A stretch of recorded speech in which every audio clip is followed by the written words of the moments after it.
Welcome to Crisis in Perception, where we examine the systems shaping our world, one book at a time. So, today we're going to dive into a pretty foundational and, honestly, a kind of shocking book. Edward Bernays' 1928 classic, Propaganda. And get this isn't some expose uncovering a secret plot. Nope. It's more like a how-to guide. Bernays gives us a structural analysis of how public opinion is organized and, more importantly, how it's engineered in modern society. And Bernays just jumps right in with this bombshell of a claim. Right from the start, he basically argues that what we think of as our own spontaneous public opinion, the things we believe, the products we buy, the leaders we decide to support, well, a lot of the time, that's actually the result of some very careful, very deliberate, and intelligent design.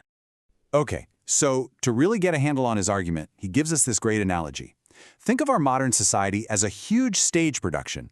We, the public, well, we're the audience. We see the final performance, right? We see the trends, the political movements, the stuff we all decide to buy, and it all feels so natural, so organic. But, what we don't see is all the backstage stuff. We don't see the stagehands moving the scenery around, or the lighting techs hitting their marks, or the director calling all the shots. All that hidden work, that's what makes the whole show possible. And according to Bernays, that is where the real power is.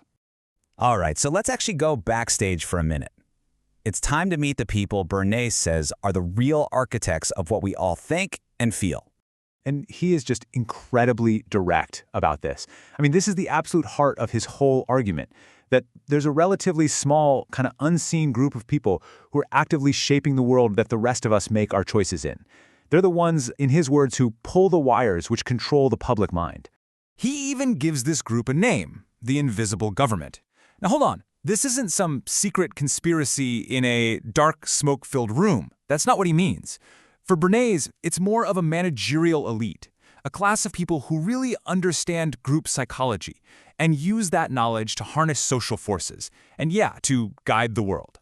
So who are these people? Well, they're not necessarily sinister villains, they're specialists. We're talking about public relations professionals, influential leaders in different communities, experts in key industries, you get the idea. Their job is to work inside these big structures, corporations, governments, the media, to bring some order to what Bernays basically saw as the potential chaos of public opinion. Okay, but why?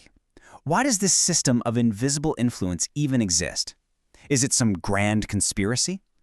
Bernays says, nope, not at all. He argues it's actually a necessary, totally logical result of how our complex, modern world is designed.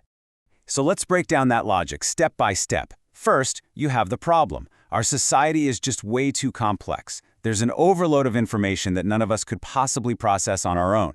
Second, you've got the incentive. Big institutions, governments, corporations, they need stability. They need us to generally agree on things so they can function. Third, the mechanism. Specialists come in and create symbols and messages that simplify our choices. And what's the outcome? Well, the outcome is that we end up doing things that feel completely voluntary, like it was our idea all along. And this system isn't some delicate secret that could fall apart at any moment. It keeps going because it's baked right into the fundamental incentives of how our economy and our politics work. Look at the economic engine behind it. A century ago, it was pretty simple. Demand created supply. People wanted something, so a business would make it. But today, with mass production, it's completely flipped. Factories can't just sit around and wait for customers to show up.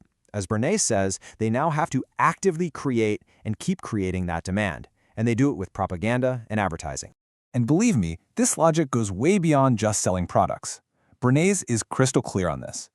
He calls propaganda the executive arm of the invisible government. He's saying that any big project, whether it's electing a president, raising money for a charity, or even running a public health campaign, has to use these same tools to organize public opinion to get anything done. All right, so what's the big takeaway for us today? Well, once you understand this system, it completely changes how you look at the whole idea of persuasion itself. And that leads us to a really critical question. When you see a misleading ad or you come across a fake news article, do you see it as just a one-off act of deception, or do you see it as the predictable result of a much larger system? Bernays is really pushing us to see it as the system. Because here's the problem. When we treat persuasion as just a series of isolated tricks, the real structural reasons behind it just disappear. You can expose one single campaign or one bad actor, but that doesn't change the underlying architecture, the incentives in our economy and our politics to shape our opinions. They're still there, stronger than ever. And that narrow focus, that's a crisis in perception. So really, the crucial takeaway from Bernays' book is, well, it's pretty profound. The shaping of public opinion isn't just something that happens inside of society. No, it is a core part of the invisible infrastructure that makes our whole complex society run in the first place. The management of our perception is just as structural, just as real as the roads we drive on. This project is free and publicly accessible. If you'd like to support the time, tools, and research behind crisis and perception, you can become a supporter on Patreon. For a longer, audio-based analysis of this topic, see the deep dive linked in the description. If you enjoy this kind of systems-level analysis, please like, subscribe, and comment with books or topics you'd like us to explore next.